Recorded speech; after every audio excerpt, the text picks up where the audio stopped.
Udah mulai.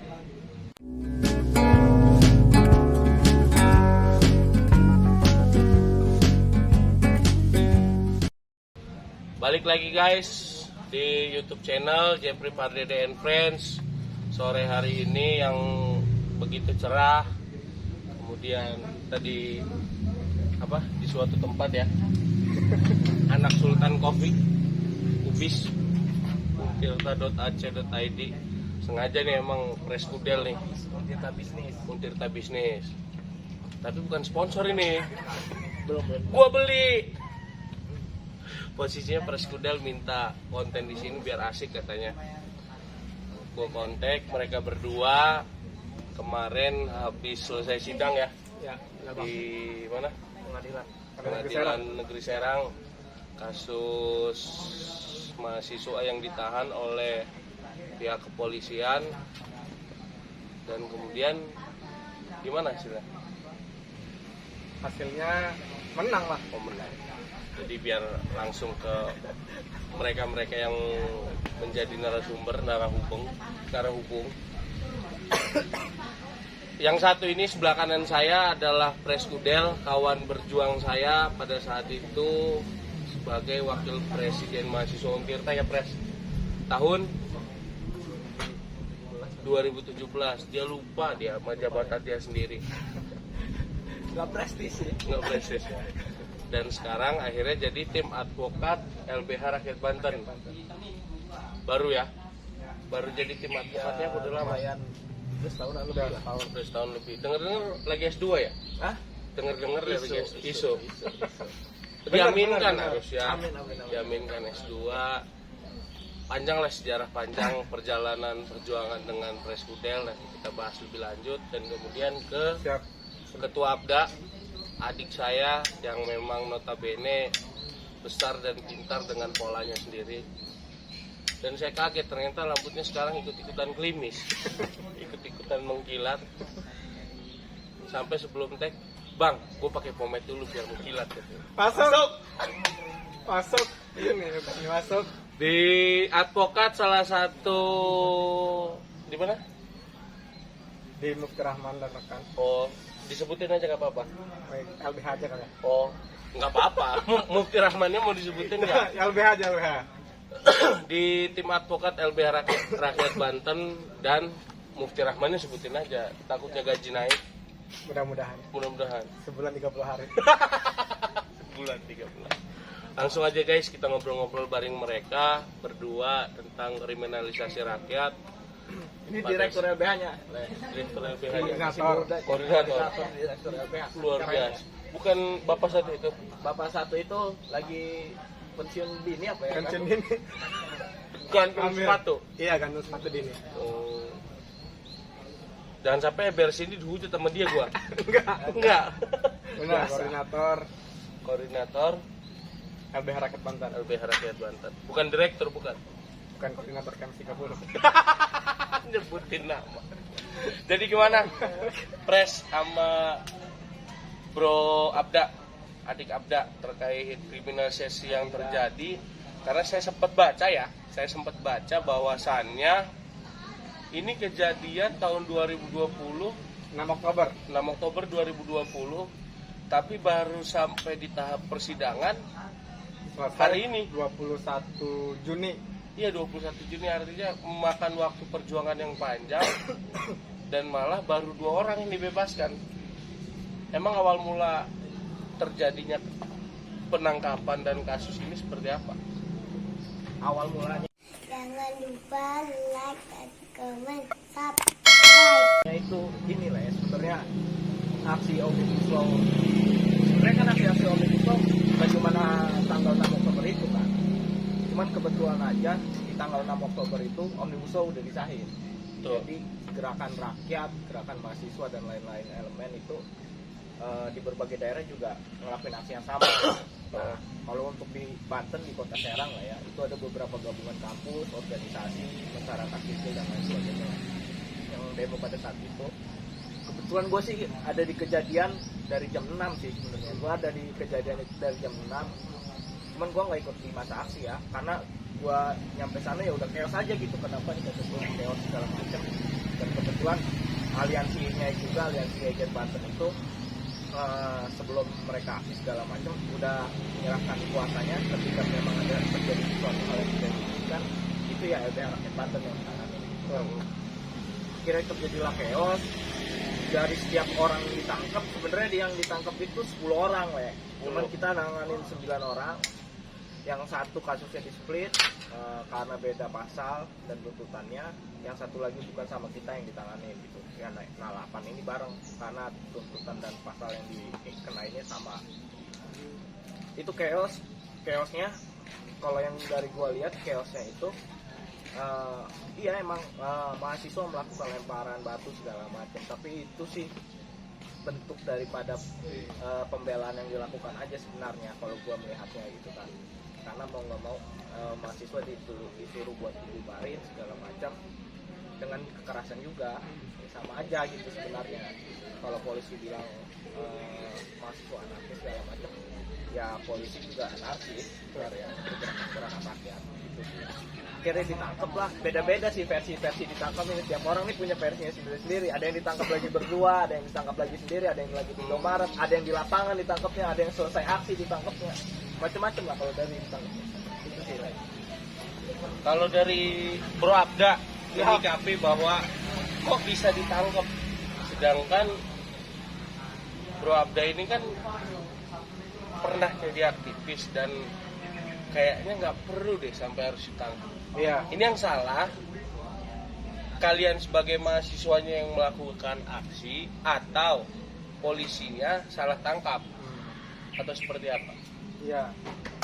Kalau ngelihat sih Bang, harusnya pertama respon negara itu melihat adanya aksi demonstrasi terlalu berlebihan.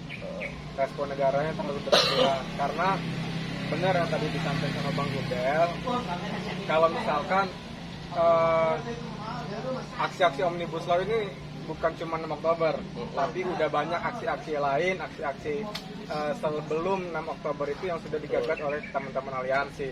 Nah, tetapi pada saat teman-teman aliansi menyampaikan argumentasinya, tapi teman-teman aliansi dibalas oleh negara dengan represivitas, dibalas sama negara dengan bentuk kriminalisasi, dibalas sama negara bukan dengan ilmu pengetahuan. Gitu. Jadi harusnya pada saat teman-teman mahasiswa itu menyampaikan argumentasinya, negara juga balik menyampaikan argumentasi balik bagaimana baiknya Omnibus Law. Karena sampai sekarang negara pada saat hari ini sampai sekarang pun tidak pernah menyampaikan apa manfaatnya Omnibus Law, apa manfaatnya Undang-Undang Cipta Kerja, apa keuntungan bagi Indonesia hadirnya Omnibus Law. Gitu misalkan. Kalau misalnya saya bisa kutip dari Faisal Basri misalkan. Iya benar. Misalkan Faisal Basri bilang Omnibus Law itu seperti suplemen yang dimasukkan ke Indonesia, tapi Indonesia masih tetap kurus aja. Gitu. Begitu. Jadi kebanyakan suplemen, kebanyakan makan pil investasi, tapi investasinya tidak terserap dengan banyak. Harusnya minum obat cacing dulu. Benar, harusnya minum obat cacing. Cuma begini. Yang saya baca dari beberapa media nasional dan kemudian beberapa media daerah, bahwa demonstrasi kalian harus dibubarkan karena sudah memakan waktu yang tidak sesuai dengan SOP yang harusnya selesai jam sekian, tapi kalian malah tetap aksi di jam sekian. Dan kemudian hingga pada akhirnya represivitas dari polisi itu dilakukan karena kalian sudah harusnya dibubarkan, tapi kalian masih tetap di situ tuh. Dan kemudian ada memang bahasa dari kepolisian, kalian yang melempari batu duluan, hingga akhirnya polisi membalas itu dengan melakukan apa yang mereka bisa lakukan. Seperti gimana? Kemudian ada tanggapan yang memang saya baca berdasarkan data bahwa kalian itu digembosin, bukan kalian lagi konten, ada iklan, lagi syuting manga. Udah ngerokok belum? Oh nggak berokok, siap.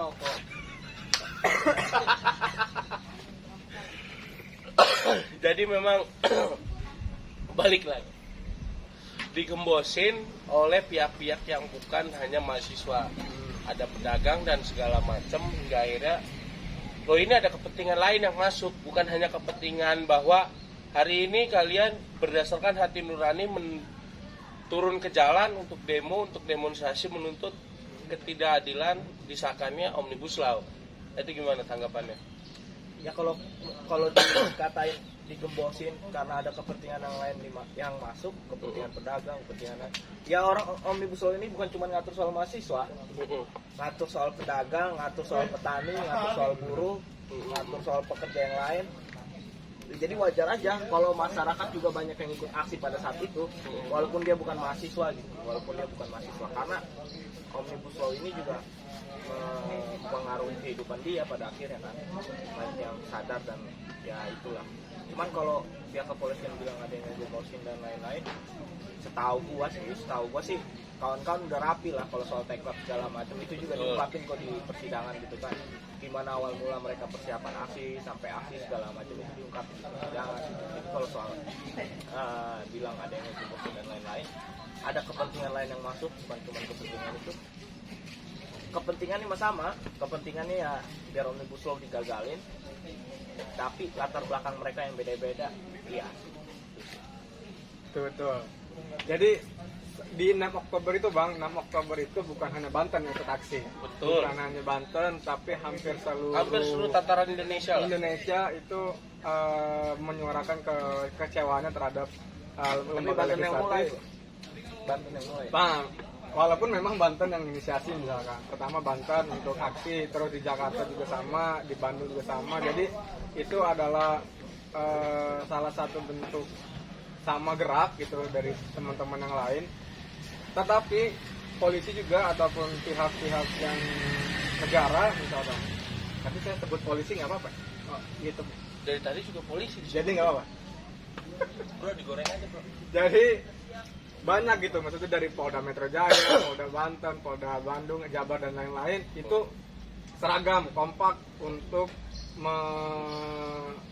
menjawab dari gerakan mahasiswa dengan represivitas, menjawab gerakan mahasiswa menolak Omnibus Law dengan penangkapan dan lain-lain. Itu hampir kompak. Saya apresiasi kepada pihak kepolisian yang begitu kompak dalam menjawab aksi demonstrasi dengan represivitas dan kriminalisasi. Itu karena saya lupa detailnya tuh ada surat telegramnya ataupun ada beberapa instruksi-instruksi dari kepolisian untuk meredam aksi Omnibus Law. Meredam loh. Iya betul, meredam. Bahasanya kan meredam, bukan melakukan represivitas kepada mahasiswa yang demo. Betul Tapi kan ketika meredam. nggak bisa diredam ya direpresifin. Ya biasa aja gitu. Nah ini yang Karena menjadi emang kebingungan saya. Kenapa harus masuk ke ranah pengadilan yang akhirnya menimbulkan P21 naik? Betul. Kan lucu, orang demo harus masuk ke tataran melanggar hukum hingga akhirnya P21 disidangkan. Itu menarik menurut saya. Betul. Ini siapa yang salah? Kenapa harus bisa jadi yang kalian lawan bukan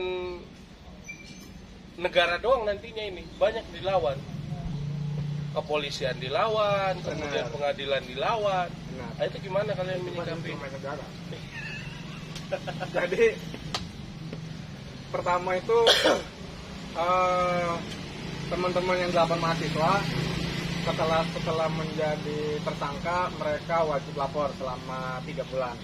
Wajib lapor tapi ditahan nggak, di sel nggak? Nggak ditahan, tapi wajib lapor. Jadi Tahanan kota.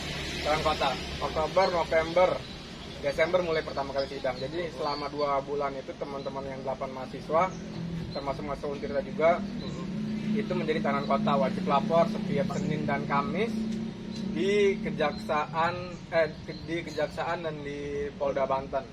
Gitu. Jadi wajib jadi tahanan kota atau melapor.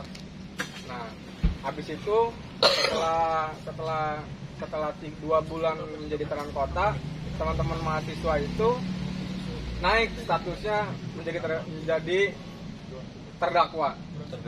Iya, karena menurut kepolisian dan kejaksaan berkasnya sudah lengkap, berkasnya sudah cukup memenuhi unsur segala tindak pidananya.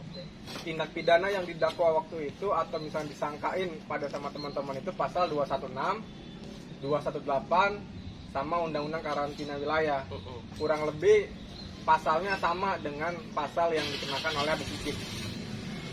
Jadi kan mahasiswa sama Rizik sama tuh berarti berbahayanya bagi negara. Saya no comment. Jadi 216 218 216 218 itu pasal 216 KUHP itu adalah mengajak orang melakukan tindak pidana. mengajak orang melakukan tindak pidana. Tindak Itu pidana apa yang tindak pidana apapun 216. Mengajak orang Emang melakukan yang tindak dilakukan pidana. mahasiswa mengajak tindak pidana apa? Belum, Oh belum. belum diceritain. Oh. Yang satu lagi 218 itu adalah pasal yang 216 218 itu pasal kolonial, Bang. Pasal kolonial. Soekarno pun tetap masih dapat tuh pasal Soekarno 216 pernah kena pasal itu. Soekarno Jadi pernah kena Banggal itu. yang pernah kena pasal Oh gitu. Diasingkan di bukan Sukamiskin ya. Di mana tuh nggak tahu sekarang. Diasingkan. Pokoknya dapat 216 218. 218 ini adalah sudah diperingati 3 kali sama pejabat atau penguasa, tetapi tidak mengindahkan untuk membubarkan diri. Itu kalau 216 ancamannya itu 2 tahunan, kalau 218 itu 9 bulan. Itu jadi mahasiswa didakwa waktu itu setelah aksi Omnibus Law pasal 216 218 disangka kayaknya. Gitu. Jadi setelah itu teman-teman mahasiswa karena kan kita pertama sebelum masuk ke persidangan, teman-teman advokasi Bang Kudel dan lain-lain itu kan ke Polda Banten menyisir gitu ya, gini gimana perkembangannya dan lain-lain. Tapi ternyata pada saat malamnya 6 Oktober itu pada pulang, alhamdulillahnya pada pulang. Tetapi statusnya pada saat mereka pulang itu nggak dikasih tahu tersangka atau enggak, status hukumnya seperti apa dan lain-lain. Tiba-tiba suruh pulang aja gitu, dengan bilangnya mereka itu membuat surat pernyataan. Biasanya kan udah beres ya, biasanya udah beres. Apa isi surat pernyataannya? Tidak mengulangi tindakan dan lain-lain gitulah, kurang lebih normatif. Kirain udah beres, kirain udah karena yang biasa lah, misalkan kayak Bang Jepri dulu ketangkap polisi diamankan sehari, habis itu pulang lagi, kan tuh hal yang biasa. Sialan. Gak pernah gua tangkap polisi. Oh gitu. Gak pernah. Yang di depan sana? Cuman ngobrol. Yang di depan apa tuh ya?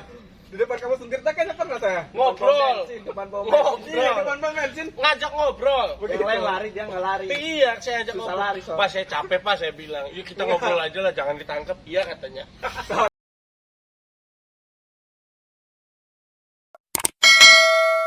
Karena kan saya pernah lihat Bang Jepri juga pernah ditangkap polisi.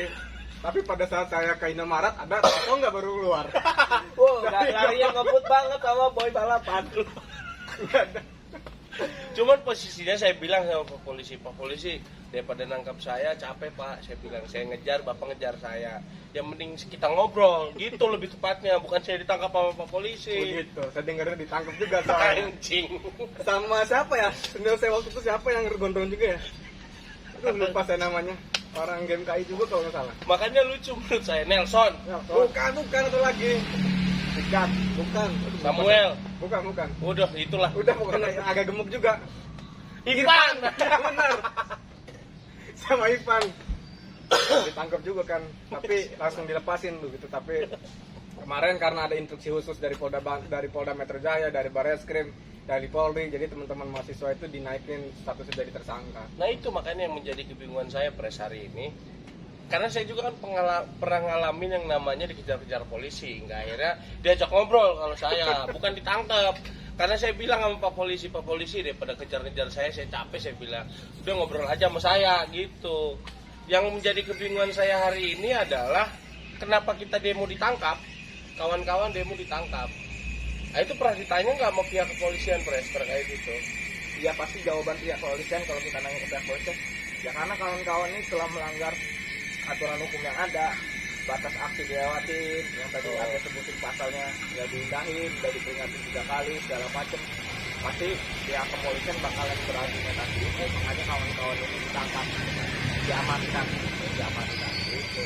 Kalau untuk kalau pertanyaannya kenapa sih ditangkap gitu ya, karena persoalannya buat gue ya itu persoalannya ini soal Omnibus Law, ini soal rencana besar pemerintah gitu. Jadi mau nggak mau pemerintah harus ngamanin sana sini, makanya muncul surat telegram itu yang kurang lebih sih ada poin di mana buat ngeredam semua aksi Omnibus Law. Makanya enggak semua aksi Omnibus Law ini sebenarnya di Indonesia pada saat itu nggak maksimal, banyak yang dicegat di tengah jalan, banyak yang lain sebagainya lah.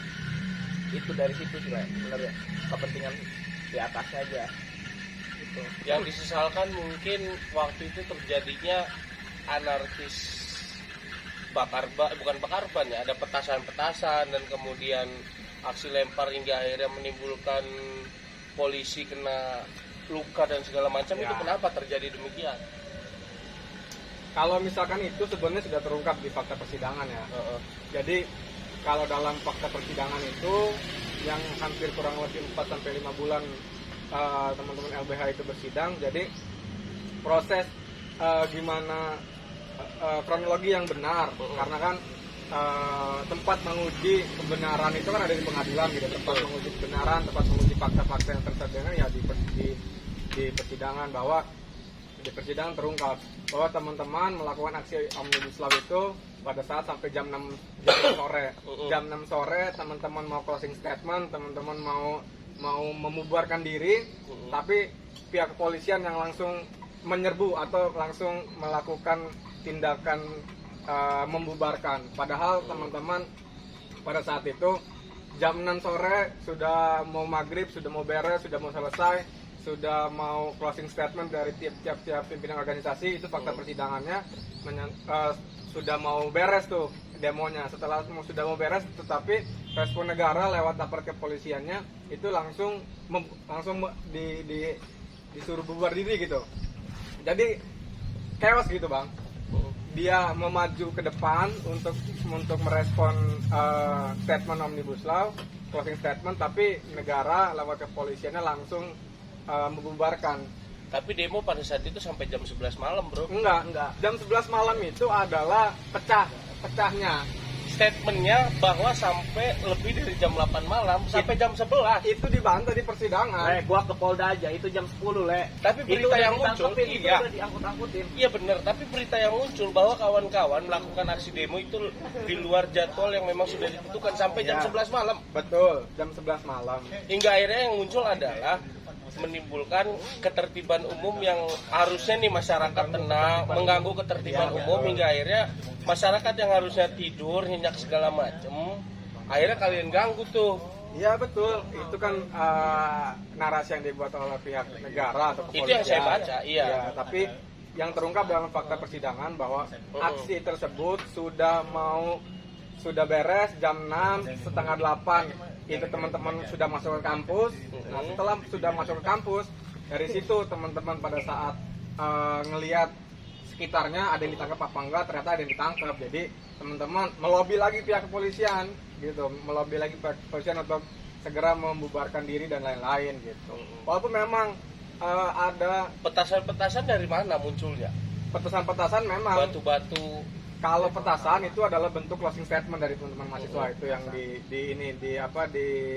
terungkap di fakta persidangan. Tapi kalau misalnya batu-batu itu tidak dipersiapkan oleh teman-teman mahasiswa, tidak dipersiapkan dan lain-lain gitu. Apa namanya? Respon aja Respon. dari pembelaan terhadap Karena kan yang dilihat adalah banyaknya polisi yang luka-luka tuh. Nah, mahasiswa sendiri kena luka-luka nggak Banyak. dari kejadian itu? Kalau polisi luka-luka cuma 4, mahasiswa 20. Oh gitu, tapi nggak ada yang bilang bahwa mahasiswa luka-luka sampai 20 Benar, orang. jangankan di pemberitaannya, di proses persidangan juga saksi dari polisi bilang nggak ada tuh mahasiswa yang luka-luka.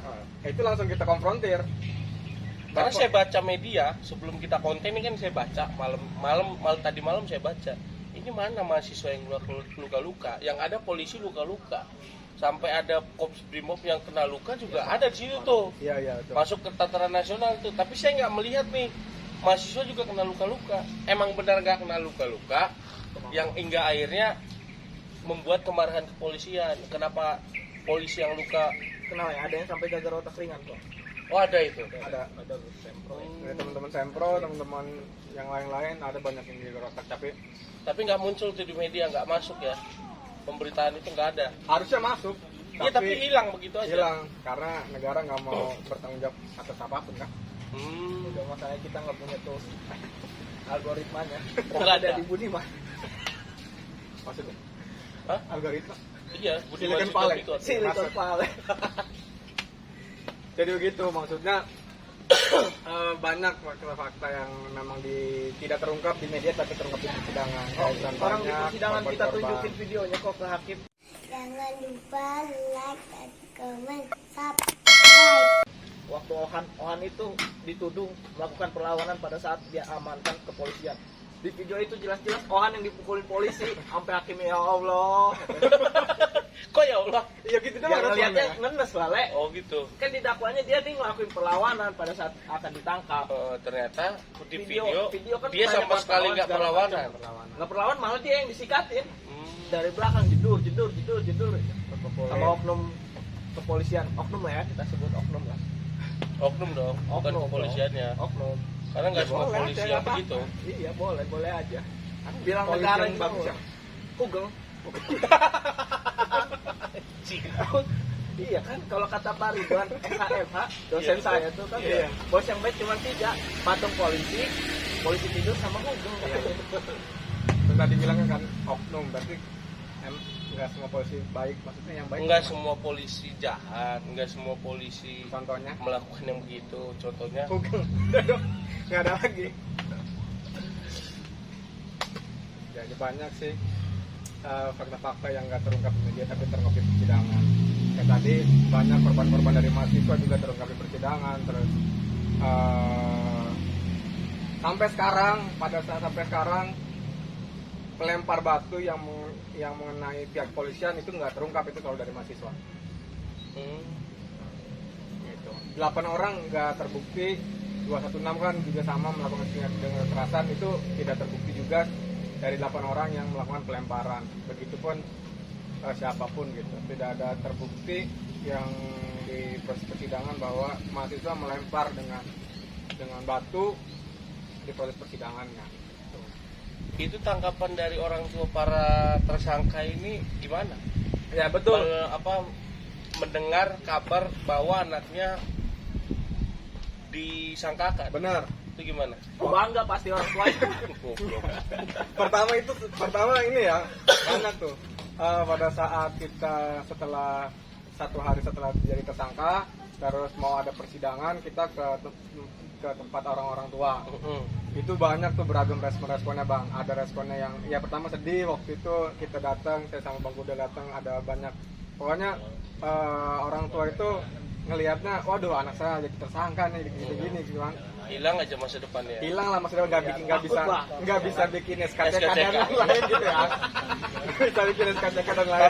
Kartu kuning. Dan lain. Pekerjaan lah ya. Iya. Banget pekerjaan banyak, tapi ya dikumpulin gitu ya.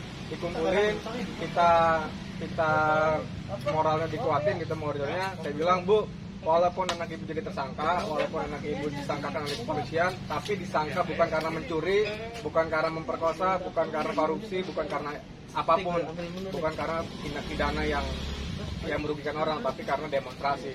Jadi ibu harus bangga, tidak boleh menunduk gitu, karena anak ibu jadi tersangka bukan karena mencuri atau korupsi, Karena ngebela rakyat. tapi karena demonstrasi, Soekarno juga dulu digituin. menyampaikan aspirasi gitu Bang.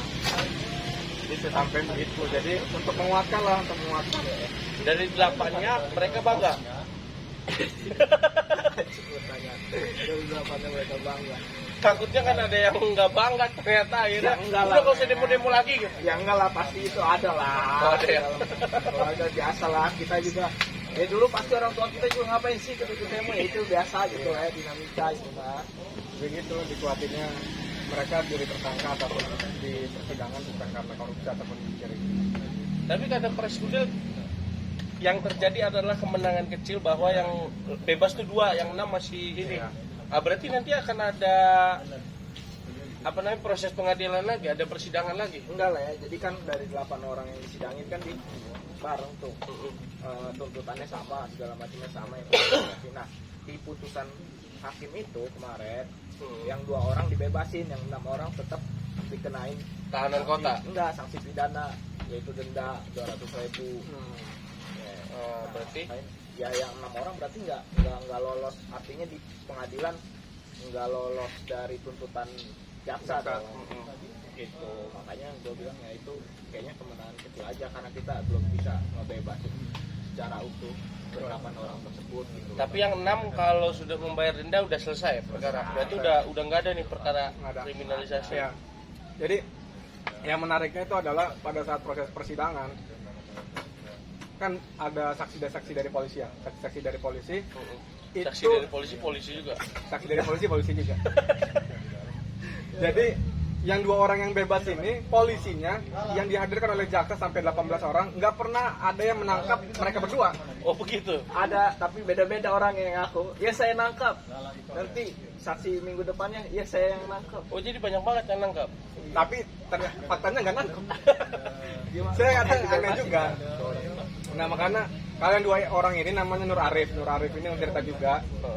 Satu lagi Palatehan namanya Fajar. Nah, kalau Nur Arif ini, dia nggak ikut aksi Omnibus Law. Iya. Dia nggak ikut aksi Omnibus Law. Jam 7:30 baru dari rumah. Tersangka yang nggak diundang. Tersangka yang nggak diundang. Tersangka yang Dia nggak diundang. baru datang menjemput adiknya. Tapi di pihak kepolisian disuruh ikut ke Polda Banten, bilangnya suruh jadi saksi. Tapi tetap jadi tersangka. Makanya saya menghimbau pada teman-teman subscriber Jeffrey Pardede jangan percaya sama kepolisian. Waduh, nggak bisa dong. Kalau kita sudah tidak percaya pada perangkat kepolisian. Oh iya benar. Bukan maksudnya jangan Bahasanya jangan begitu dong. jangan Bahasanya gimana ya? gitu. Jangan terlalu percaya. Oh jangan terlalu percaya ketika dijadikan saksi. Iya. Karena nanti Ujung-ujungnya tersangka. Makanya saya nggak pernah mau jadi saksi. Iya, gitu. Lebih baik saya nggak tahu apa-apa. Satu lagi petugas PMI. PMI. Jadi mahasiswa kan membubarkan diri. Salah satunya ada di PMI. Datang ke PMI, tapi pada saat di PMI pihak kepolisian melakukan tindakan yang tidak terukur, yaitu menangkap semuanya yang di PMI. Gitu, menangkap semuanya yang di PMI, padahal Fajar ini nggak ikut dalam aksi Omnibus Law. Jadi ada 2 orang yang salah tangkap dan itu dibenarkan oleh pengadilan bahwa pihak Polda Banten menangkap yang 2 orang ini dengan tidak berdasarkan kekuatan hukum. Jadi salah tangkap. Harusnya Polda Banten negara itu bertanggung jawab untuk merehabilitasi namanya, mengangkat harkat martabatnya, Memutihkan dan lain-lain supaya bisa bikin SKCK dan lain-lain gitu kan.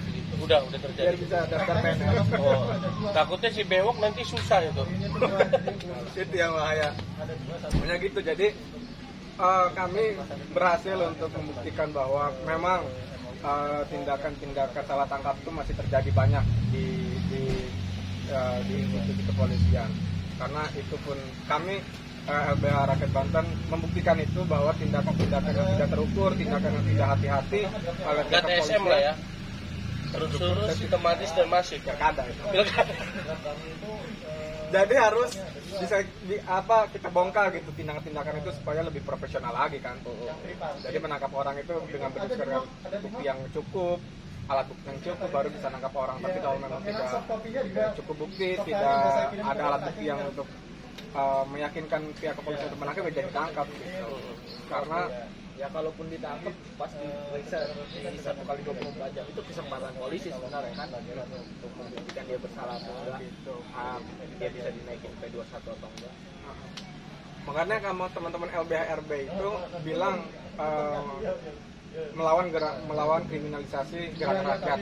Karena kriminalisasi itu maksudnya adalah yang tadinya bukan tindak pidana seperti demonstrasi dijadikan tindak pidana gitu. Jadi kita lawan bahwa demonstrasi itu sudah diatur di Undang-Undang 39 Kebebasan menyatakan pendapat. Iya betul.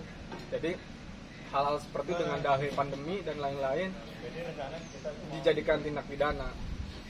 Kalau dalil pandeminya mungkin benar kali.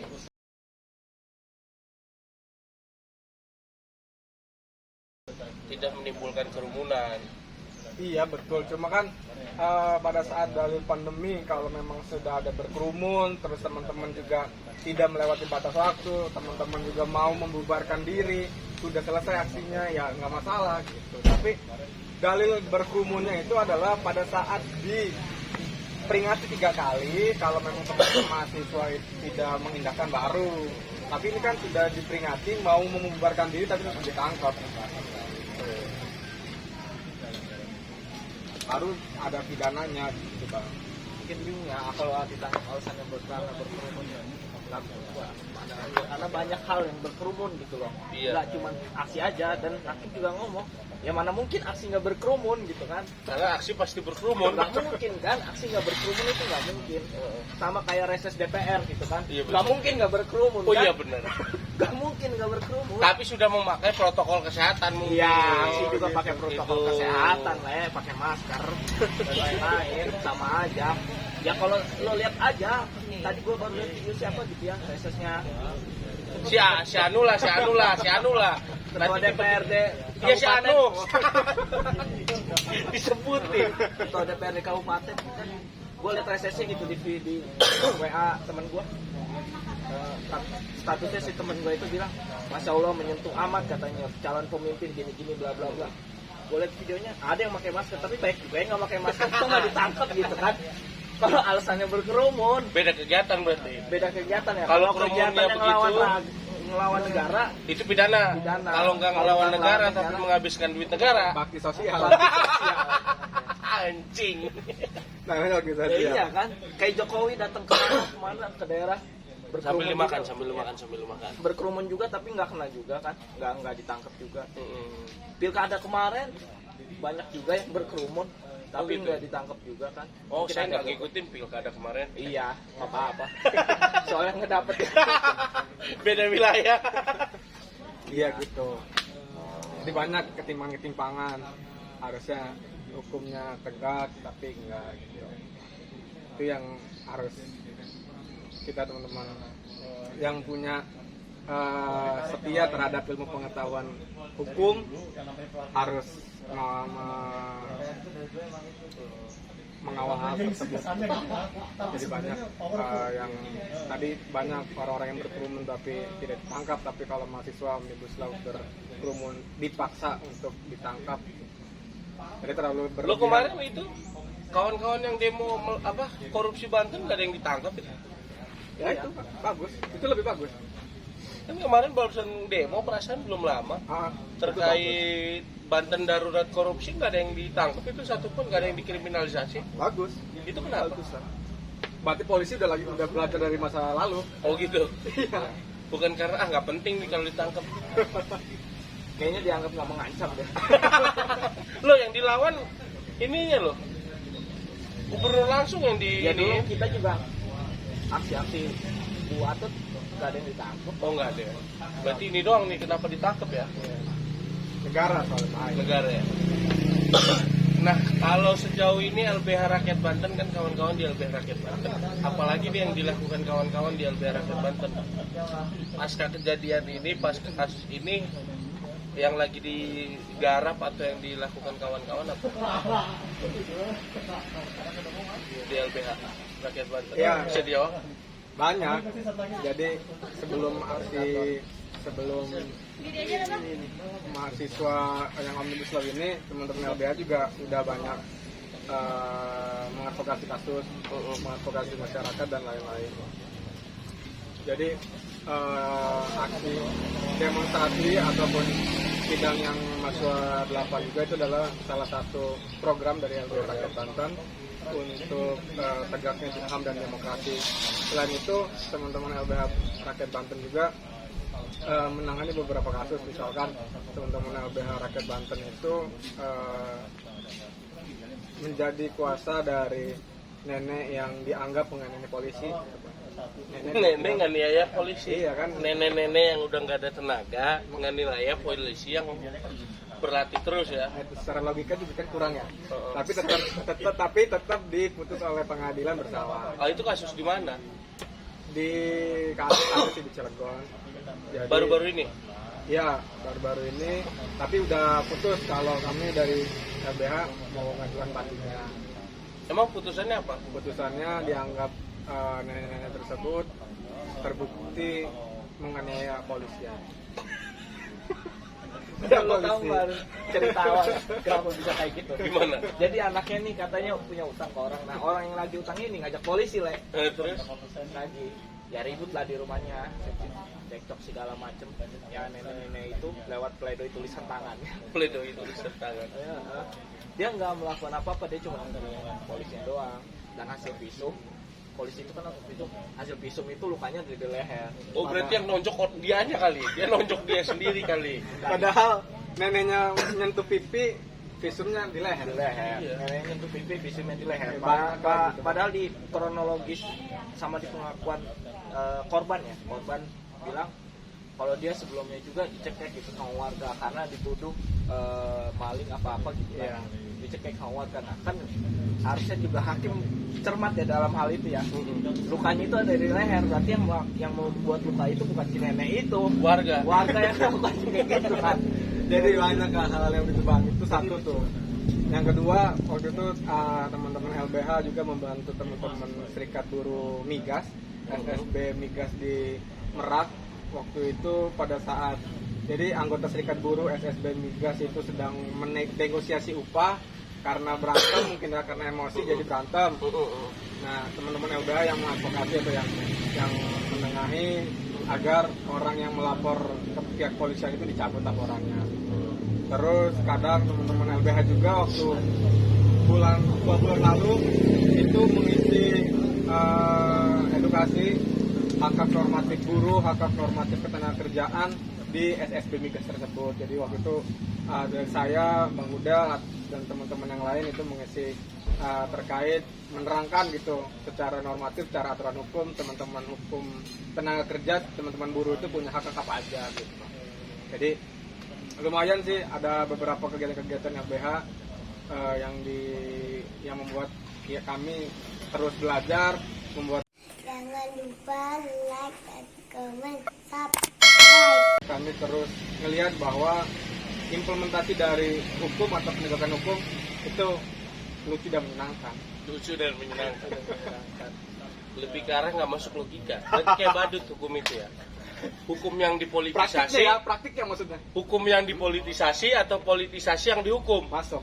Itu gimana tuh? Waduh, kalau itu biar teman-teman politisi yang menjawab ya. Lo enggak dong. Lo kawan-kawan hukum juga harus Gimana menjawab. pertanyaannya? Hukum yang dipolitisasi atau dipolitisasi oleh hukum. Mempolitisasi hukum. Mempolitisasi hukum. Nah itu gimana? Ya karena kan konfigurasi hukum kalau di pengantar politik hukum gitu Iya. itu ada kan dijelasin konfigurasi politik itu pasti mempengaruhi aturan hukum. Betul. Itu juga sebaliknya konfigurasi hukum juga pasti akan mempengaruhi politik. Jadi saling berkaitannya antara politik dan hukum itu ya emang jelas gitu ada mau nggak mau. Makanya kenapa banyak pelanggaran-pelanggaran yang tadi kita bilang dan istilah kriminalisasi itu kejadian yang dipaksain segala macam itu bagian dari politisasi hukum itu tadi. Kalau gue sih punya pandangan kayak gitu. Jadi hukum nggak murni karena hukum. Iyalah, kayak kemarin juga kasus yang 8 orang itu gue juga bilang ke kawan-kawan kalau ini bukan murni hukum. Gue bilang kenapa gue bilang bukan murni hukum karena di sini ada persoalan demokrasi, ada juga kalau kawan-kawan geger Banten yang nggak bersolidaritas juga gue rasa yang 2 orang ini juga nggak akan bebas. Ya, gitu. betul.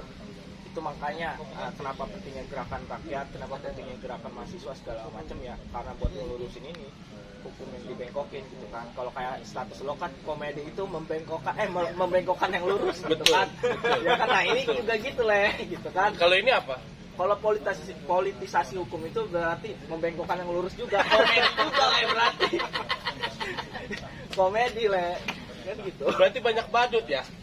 Jaksa badut, hakim badut, Oknum lah ya, oknum badut. Oknum badut lah ya. Saya bilang. Bisa-bisa aja membengkokkan yang lurus. Ya betul lah gitu. Kan jadi lucu, makanya jadi lucu kan, Iya, jadi betul. komedi. Iya betul. Berarti ada yang dibengkokin dong, logikanya. Makanya komedian-komedian itu pinter. Makanya orang politisi korup juga pinter. Soalnya membengkokkan yang lurus. Ya. Benar, banyak polisi korup.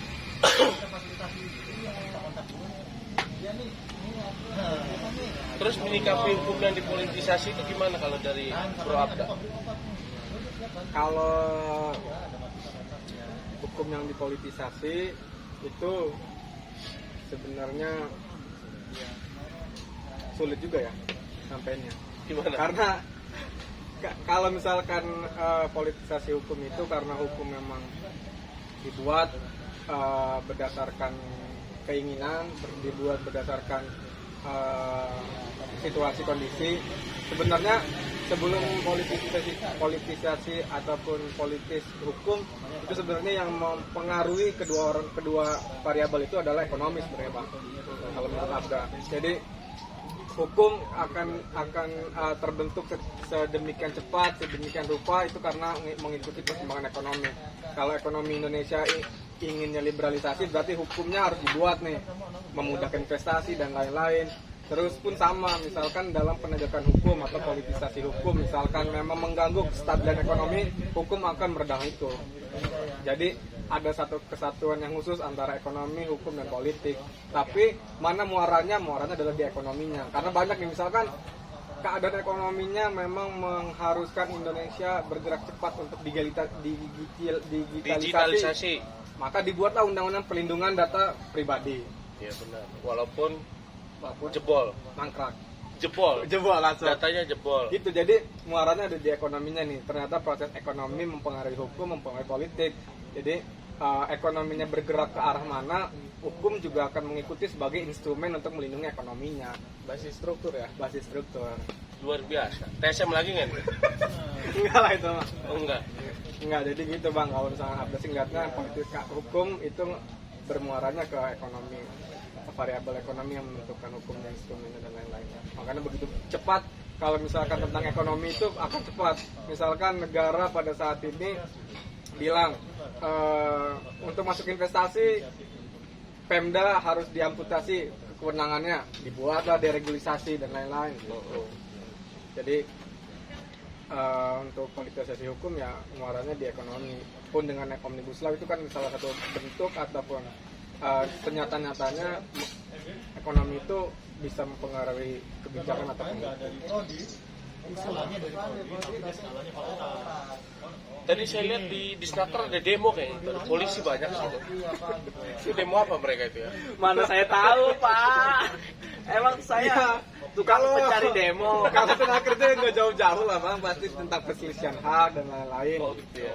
Tadi ada di itu. Sebelum saya kesini tadi kan, waduh ada demo kayaknya nih. Polisi ada banyak sih itu di Snaker. Iya. Karena di Snaker nggak pernah sepi. Kalau yang nggak demo, ya gitu. Oh mungkin atau di depannya itu kan leasing kali. Iya ya bisa jadi. Sekarang ini LBH Rakyat Banten, sekretnya di mana? Nonton Sekretariat bersama di Serang Trade Center. STC. Bukan lagi yang di situ ya? Bukan. Itu udah ganti. Itu soalnya pernah di demo sama orang. Pas Mayora itu. Iya benar. Pas Mayora, jadi karena respon atau masyarakatnya yang pecah belah gerakan horizontal, jadi di demo sama masyarakat. Di demo sama masyarakat, pendemo, di demo masyarakat. Iya, pecah belah lah gitu kurang lebih. Ini Fresh Kudel ikut Pradi juga apa ikut? Ya berarti. Udah jadi berarti. Alhamdulillah udah. Cuman belum masuk ke mana tadi kantor-kantor hukum. Belum ya. Belum. Mau bikin kantor sendiri lah. Oh gitu. Apa nama kantornya? Belum ada. Oh belum ada. Baru rencana. Baru rencana ya. Tapi S2-nya bakal jadi nggak Fresh Kudel ngomong-ngomong? Dia udah di UI kan. Udah di UI. UI juga. Alhamdulillah Le. Oh ngikut Negara. Lawyer Songga juga. Lawyer Songga yang ngikutin ide saya. Oh gitu. Tapi dia duluan. Iya kan ide kan muncul duluan Le. Oh muncul duluan walaupun pelaksanaan orang lain duluan yang lulus. Duluan ya kan. Oh, berarti ada rencana jadi akademisi juga. Ada rencana. Universitas Universitas enggak lah. Swastanisasi. Kalau itu swastanisasi. Enggak lah, kalau universitas itu nanti gimana nanti aja. Tapi udah pernah nanganin kasus. Artinya kasus hukum. Kasus ya itu nanganin kasus. Iya maksudnya di luar daripada ini gitu. Ada nanganin kasus. Ada. Kasus apa tuh? Ya kasus PMH sih biasanya nanganinnya. Apa MH? Perbuatan melawan hukum. Oh yang kayak gimana? Nah itu juga perbuatan melawan hukum. Gugatan perdata itu maksudnya Oh. perdata. Untuk PMH-nya apa aja misalkan utang yang dibohong-bohongin. Utang yang dibohong-bohongin. Tinggal nih. Jadi gue minjem duit nih kalau nih Le. Kan Ada itu harus bunga. jadi utang. Iya, ada bunga nih ya. Itu kan harusnya gue jadi utang. Gue tangan kanan lo nih.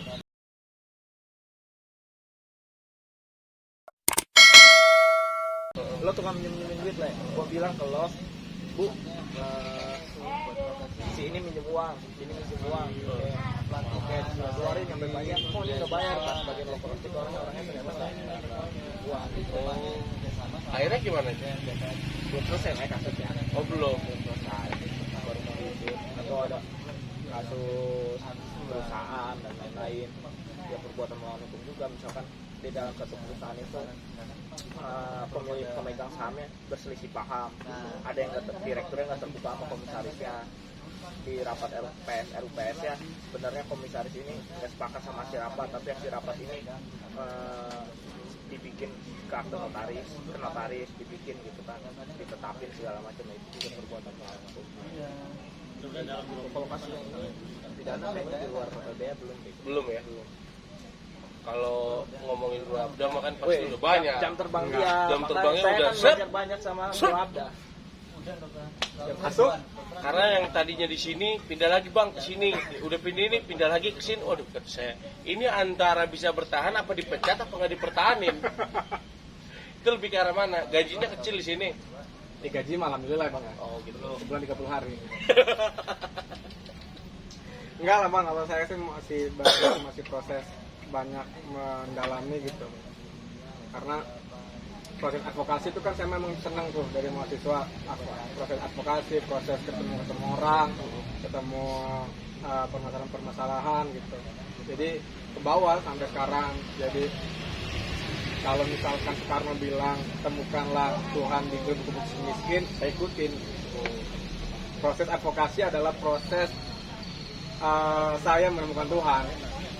Karena ngelihat banyak penderitaan, banyak problem-problem yang memang masyarakat ataupun masyarakat kecil itu selalu dikalahkan sama negara, selalu dikalahkan sama orang-orang yang mempunyai kuasa, gitu bang. Jadi banyak, misalkan pas mahasiswa ataupun sekarang banyak kita ngelihat orang-orang yang selalu dirampas tanahnya, dijauhin gitu dari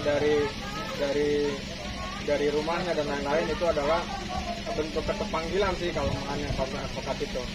Makanya saya masuk ke LBH itulah bentuk melanjutkan saya ngelihat situasi kondisi agar tidak terlalu lupa terhadap apa yang sudah diberkahi dan oleh kita Allah.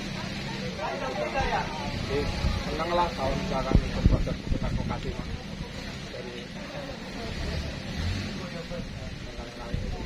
Ada niat S2? Niat selalu ada sih bang. Oh gitu. Niat selalu Cuman ada, mudah-mudahan. Cuma dananya belum ada kali. berarti lagi nyari sponsor. Dari sponsor, dari beasiswa siap. UI juga. Belum pernah ada yang di ini ya lo ya, di tengah jalan ada yang nulis kerja melulu yang kaya tetap Rafathar. Anjing. Kerja mulu akhirnya tipes. Benar, harus. Proses belajar. Dan gue juga banyak belajar dari Abda.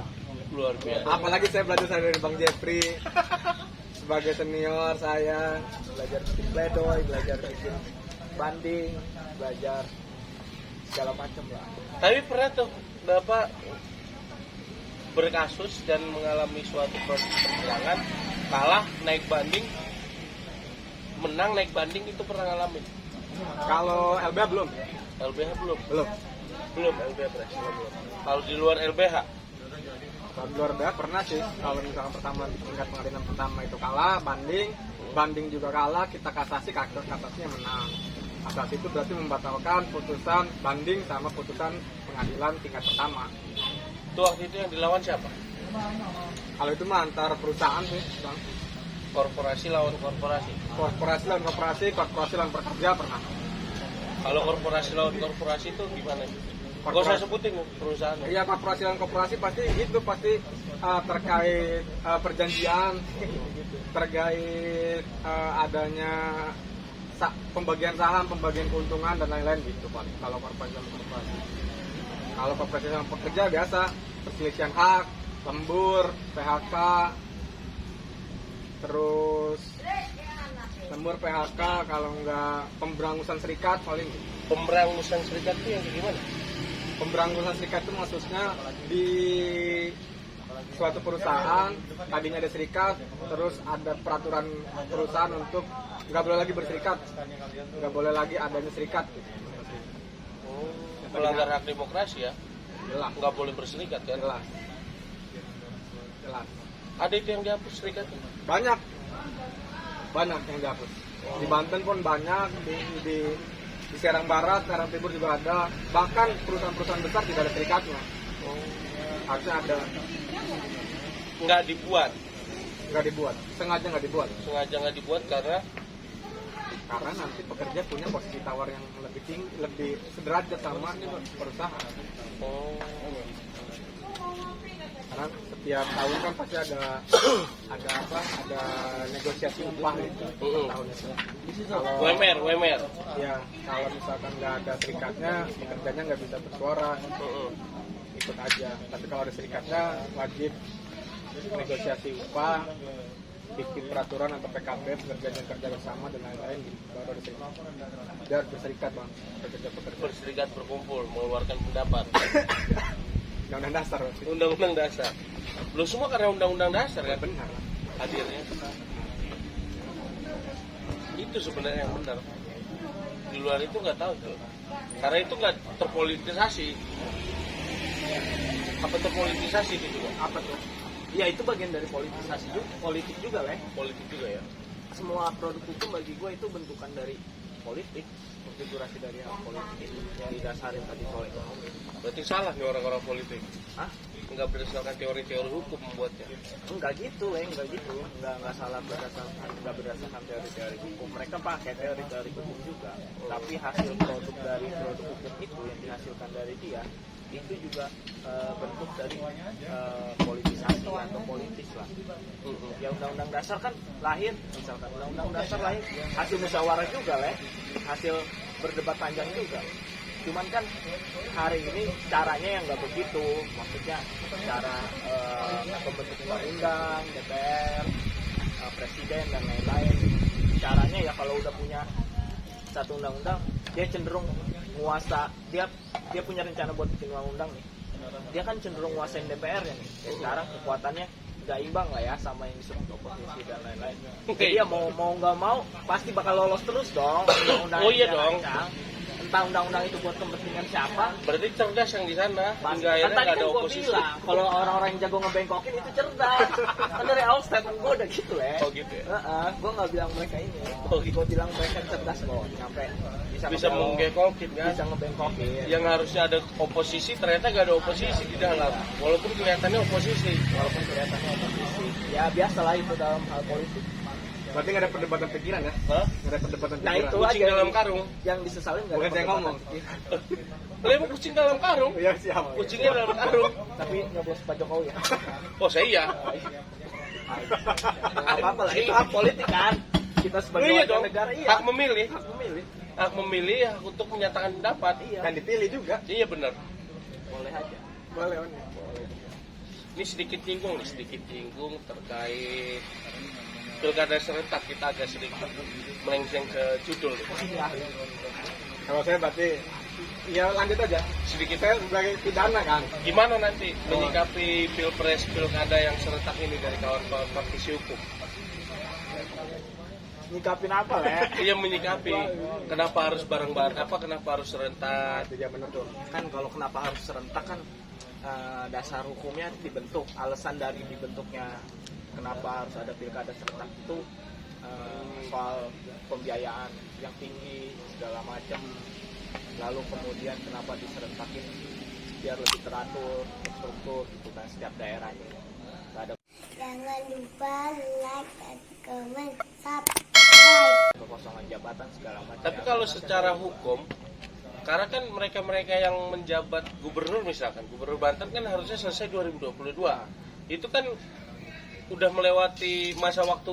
Diganti lah ya. Hah? Sama pejabat sementara. Oh ada ya? Ada entah dari Polri, Emang tembak. entah dari Polri, Oh gitu, langsung entah Polri ya? dari Kemendagri, Oh, gitu. entah dari apa namanya Orang ABRI, Kemendagri Polri. Bisa jadi.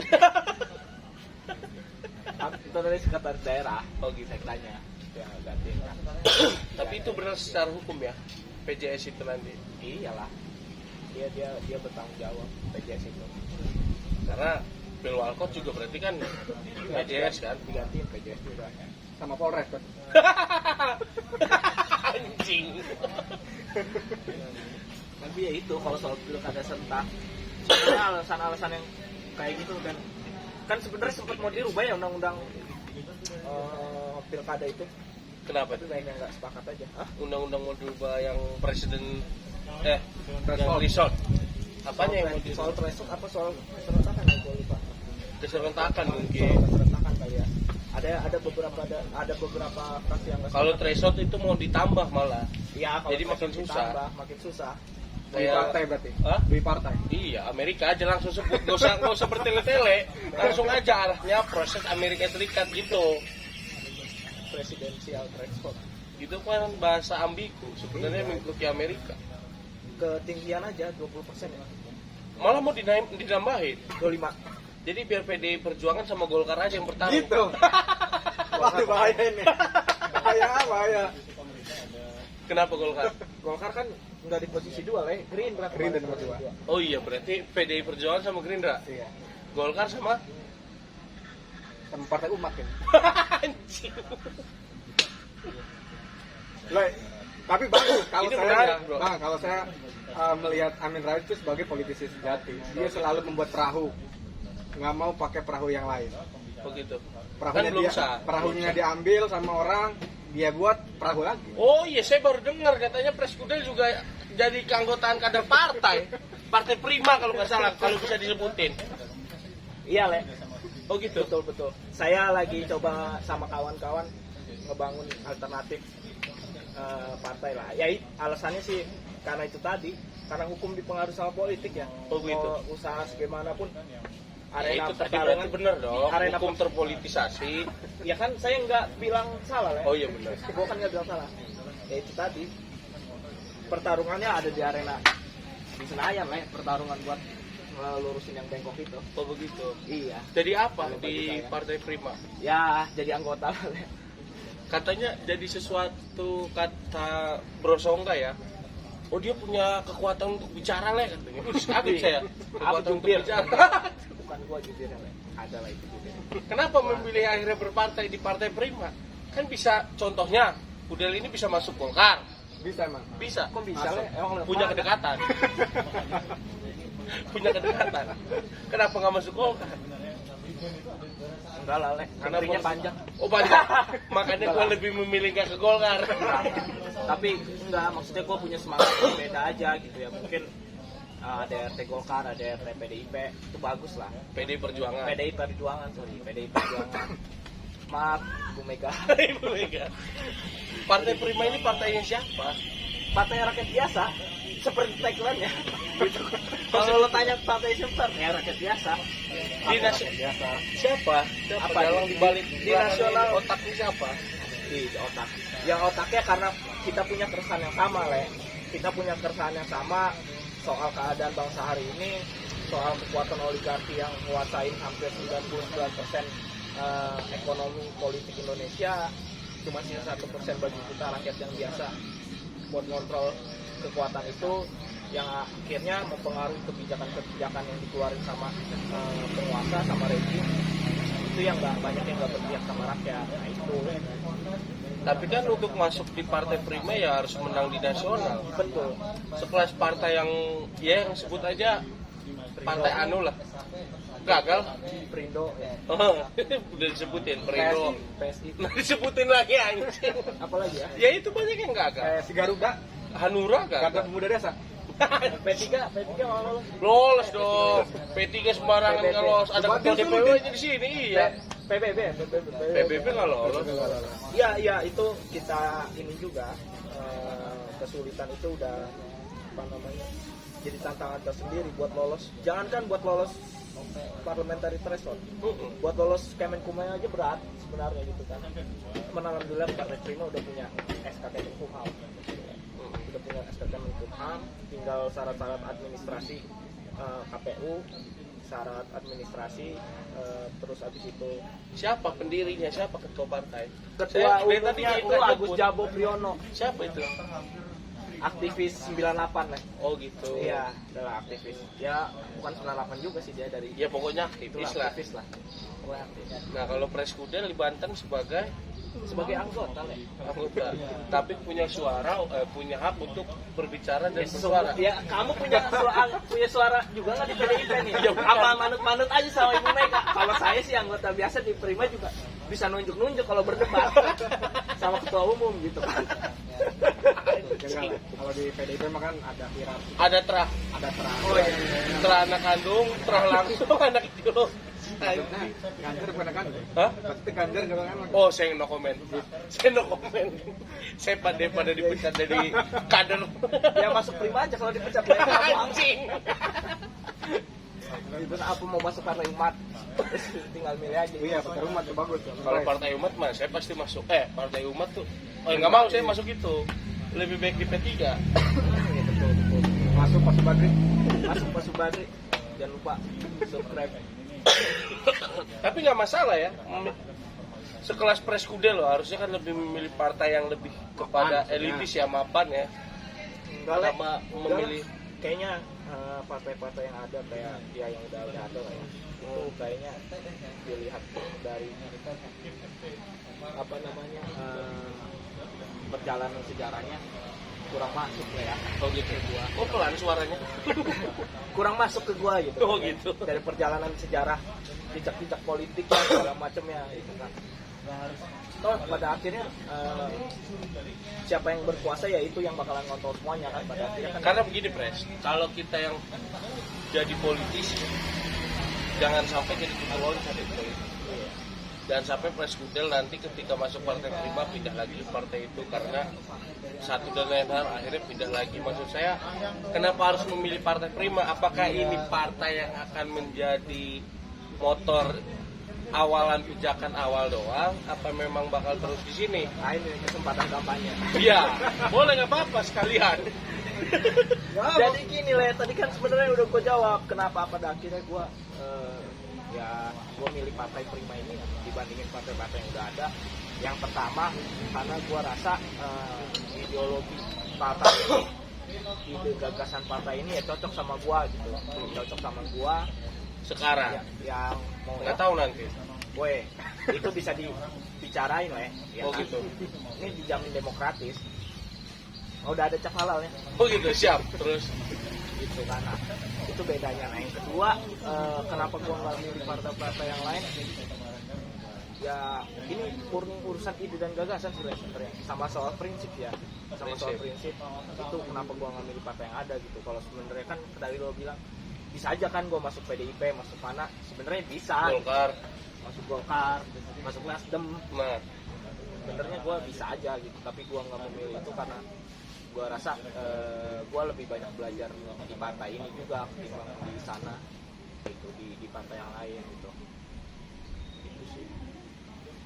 tapi ini batu loncatan apa yang memang sudah jadi prinsip yang memang mendarah daging? Wah, ini Bahwa ini sesuai dengan ideologi yang udah ya, pernah gue pelajari. ini prinsip, Prinsip. ini prinsip karena sebelum partai Prima ada partai yang lain juga ya. Yang sudah merapat. Iya, itu kan. Nasdem dari Pujianto misalkan.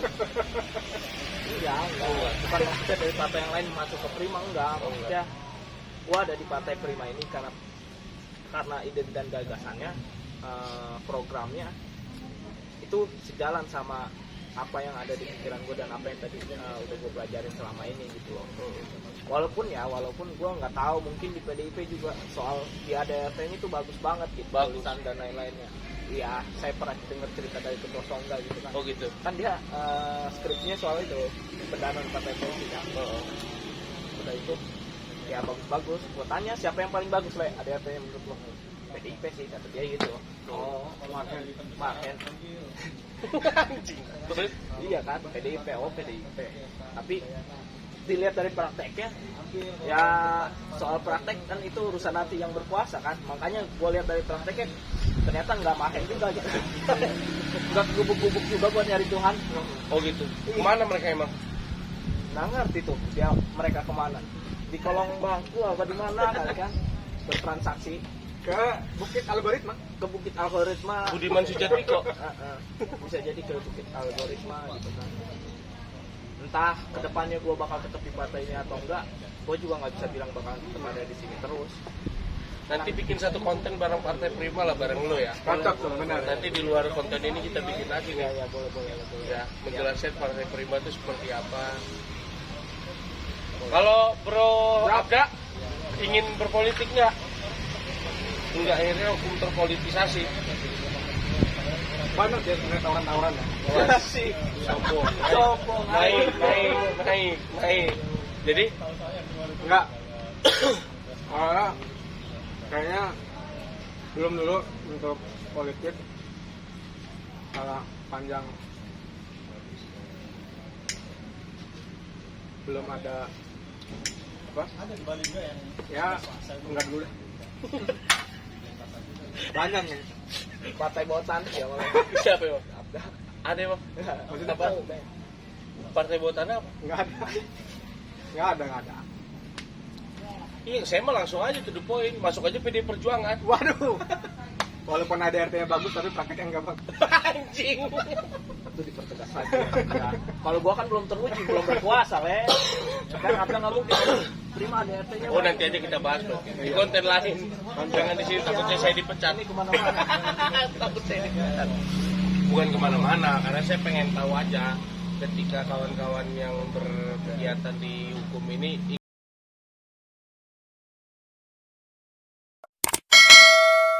ingin ikut politik apa enggak Iya, gitu iya. loh. Banyak sih yang ikut politik. Makanya kenapa saya selalu ngomong sama orang-orang hukum, hukum terpolitisasi apa mempolitisasi hukum gitu loh. Itu selalu jadi satu kesatuan yang selalu saya tanyakan sama orang-orang. Iya, iya benar. Tapi saya udah jawab ya. Bukan politisasi tapi ekonomi yang mempengaruhi.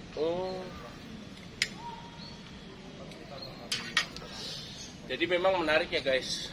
Artinya tentang kriminalisasi rakyat yang terjadi hari ini, hukum yang terjadi pada saat pelaksanaannya tidak sesuai menurut kawan-kawan, hingga akhirnya kawan-kawan hadir di tim advokasi LBH Rakyat Banten untuk menyikapi ketidakadilan yang terjadi, Untuk menguji pikiran negara. untuk menguji pikiran negara, ketidakbenaran yang memang tidak sesuai dengan hukum-hukum yang berlaku.